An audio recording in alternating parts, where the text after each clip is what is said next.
know, we all know people who have lost their jobs in this tough economy, and finding a job is really not that easy. We have somebody here who I want to introduce for two reasons. You have two titles.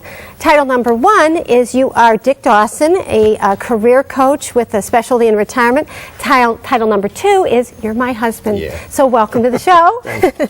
So losing a job, what is the most important thing somebody needs to, what's the first thing they need to do? They need to take a break. They need to just settle down. Once you hear that bad news, I mean, it's quite a shock to the system, and people want to get going right away. Their adrenaline's up, that's kicking in. But you shouldn't. Just take time to settle down a few days, talk to the family, tell them what you're thinking of doing, and keep them involved. Now, I'm going to share something personal that you didn't know I was going to share, but you lost your job back in 2006, and I do remember this. Remember the blood vessels in your eye were popping? High blood pressure, yes, right, the day you got let go. Yeah, and so we did it's that. Lowered now, by the way. I know, yeah. We're happy about that. But I remember you saying, listen, I just got to zone out, I got to take a break, so right. I just want to share Chill that. out, What's yes. the next step? Because I know you have 5 steps. Well, there are a couple of things that people really need to know about when they're looking for a job, especially in the holidays. And by the way, the holidays is a great time. You can network like crazy, a lot of parties. If you call into a company, you might just get that person directly instead of going through a phone service. So you keep it up. You just keep it up. And a lot of people don't think that. So right. They're not looking, but you are. So that gives you a leg up on everybody. Now see, that piece of advice right there is just, you can get off the set now. No, I'm Let me kidding. give you Okay. You need a plan, all right? A lot of people just think they go out and, you know, walk to the end of the driveway, pick up the plain dealer, and look at the job thing, and that's how they look for a job, or they go online right now. Online with Monster.com. But you need to have a plan on how much time you're going to spend each day, how much effort you're going to put into it, where you're going to go to meet people, how you're going to network, and I'll come back to that in a minute. And how much you really, if this is important to you, you've got to make it just like a job. Well, I was just going to And say. have a marketing plan and business plan. So and finding such. a job is your job. Yeah, definitely. So what's step 4? Step 4. Well, it's real important, especially if you have some people at home with you, like us, right? To let them know what the process is all about and how it is going and what it takes. Because a lot of people, they go into their closet somewhere and they go down to the basement, set up an office, and they look for a job, and nobody knows upstairs what's going on. And then you're there all the time, too. And I always say you're married for life, but not for lunch. All right? So you need to get out of your home office and move around, talk to people, and then bring that information back and tell the family what's been going on. Almost daily at dinner time. I think that's a good day to do it. So really just almost have a family meeting on a daily basis. Yep. And the last one I know you have. Get help. All right? That's it. A lot of us guys, especially us guys, and a lot of very independent folks really want to do it by themselves. I hear this over and I don't need the help, or I'll call you if I need you. Get the help, all right? There's help out there with professional outplacement, professional career coaches. The state of Ohio has a one-stop employment center. Use that. And if things aren't going so well and you need to get hold of a therapist or a coach or a counselor, call them. Don't sit home stewing, frustrated, so on. Right. Get the help you need to get your job. We've been married 26 years. I've known you for 28, and you are, I'm going to start crying, you are the best in so many ways, but the best resource in the job field in the city of Cleveland. So thanks. I'm a little biased, but no, you are. You truly are. And I normally don't kiss my guests, but in your case, I'm making an exception. Turn off the lights. Thank you for being on the show. Thanks for having me. All right. So stay tuned because we've got the romance review next.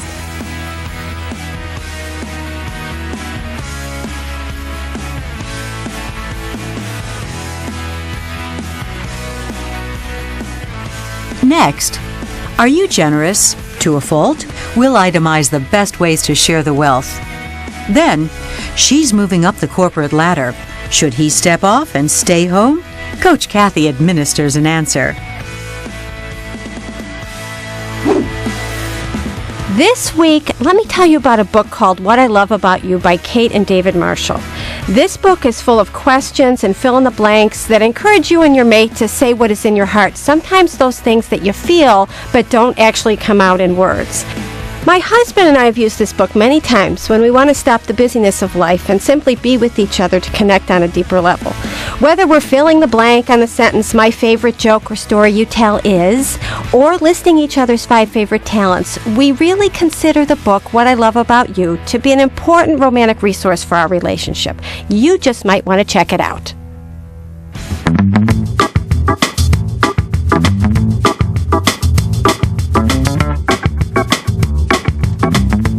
Infrared breast imaging is a non-invasive breast scan that has no touch, pain, or radiation, and it can detect abnormalities years before a mammogram. So schedule your IRBI scan at 440-239-3438 or visit our website at tenpennyimc.com, where you can be an IRBI girl.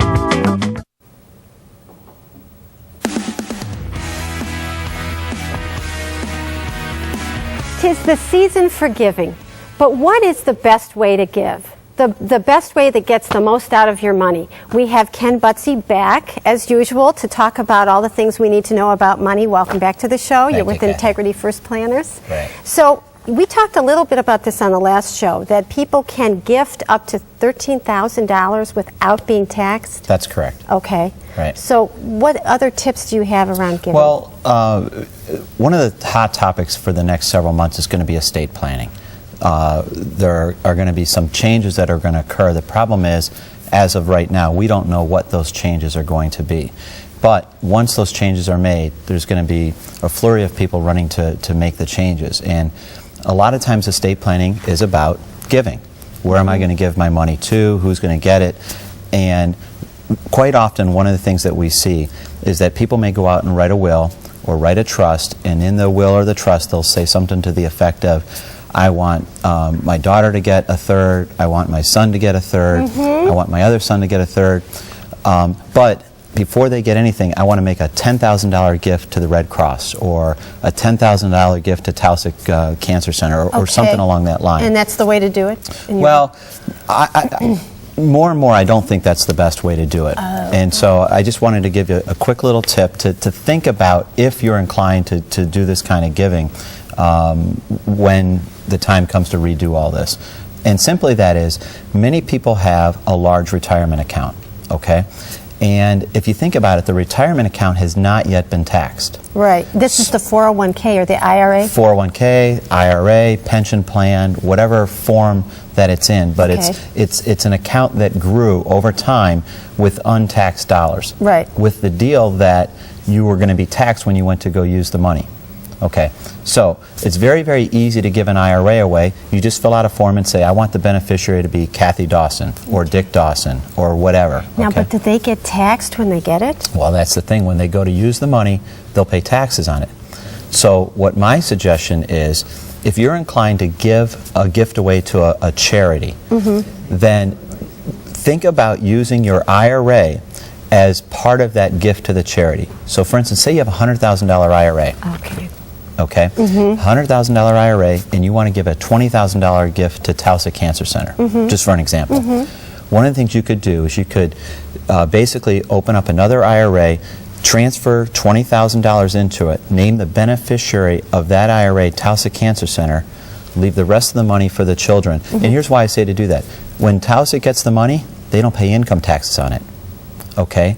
So they're not paying any inheritance tax. They're not paying income taxes on when they go to use the money. I see. But if you leave the IRA to the kids and say make a $20,000 gift out of the estate, your kids are going to inherit the IRA, but they're going to have to pay income taxes on that money. So what I'm suggesting is a better way to efficiently get the money to the charity that you want and to your family. Everybody's going to be able to keep more, and the government will keep a little bit less. I see.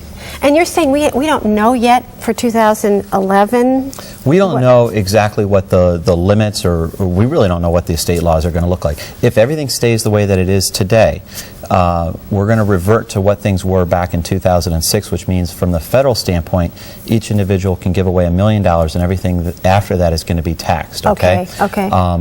Today, it's unlimited. Wow. In what you can die owning, but these laws, I suspect, are going to be changed somewhat. But all I wanted to throw out there was, a lot of times people want to give gifts to charities, and I think one of the best ways to give a gift to a charity is through your retirement account, Okay. not through a non-retirement account. I see. So that's the one piece of information you want people to get. Right, Is through right. the retirement account, not through another account. Correct. Great. You know, having you on for 4 minutes, we get one good nugget. I don't get a It's kiss though, great. right? No, you don't. Get off the set. No, I'm kidding. Yeah. Thank you so much for being here as always. If you would like to get a hold of Ken, you can do so by logging on to integrityfirstplanners.com or give Ken a call at 751-4229. Don't go away because Ask Coach Kathy's up next.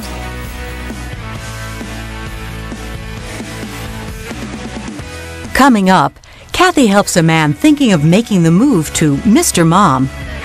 Then, Can You Relate is taking a holiday for the holidays, and we've got a present for you. Look for us at our new day and time, Mondays at 12:30, starting January 3rd. And here's another present. You could win a way to see the bright lights of Broadway, January 3rd at 12:30 on Can You Relate with Kathy Dawson. Everybody wins when you decide to donate your ride to Our Lady of the Wayside. Our Lady Donate of the your ride Wayside to is Our so Lady. much more than a car donation program. For over 40 years, we've helped thousands of physically and mentally challenged citizens live more comfortable lives within our network of homes. Our services range from assisting with personal care to developing productive personal growth. With your generous support and help, we can reach out to so many more. Y'all can help. Visit wayside.org or stop in to see us today. You can change lives. Hi, Murray Plasko from Fashion Floors, here to remind you that Fashion Floors has a wide selection of carpet and the newest and hottest in hardwood flooring. Plus, we have the very latest in green products like bamboo and cork. Think big, save big, get 12 months same as cash. Call or come see us today.